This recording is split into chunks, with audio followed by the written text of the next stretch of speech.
মহারাজের জয় হোক।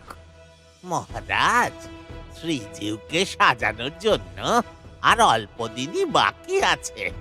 যদি আপনি আদেশ দেন, তার আগে সমস্ত অলংকার পরীক্ষা করে নেওয়া হবে। ঠিক আছে, সমস্ত অলংকারই পরীক্ষা করিয়ে নাও, এবং যদি কোনো কিছু ভাঙাচোরা থাকে তাহলে তা তাড়াতাড়ি সারিয়ে নাও। যথা আজ্ঞা মহারাজ। জানো তো জগা, তোমার সোনাবেশের জন্য আজকে গয়না মেরামত হচ্ছিল। আচ্ছা জগা, আমাকে বলো তো, তোমার সোনাবেশ কেন হয়? বলরাম, সোনাবেশ আমার জন্য নয়, আমার ভক্তদের জন্য। ভক্তরা যখন আমায় এই বেশে দেখে তখন তাদের পাপ মুক্ত হয়। সত্যি জগা, তোমায় সোনাবেশে খুব সুন্দর দেখায়।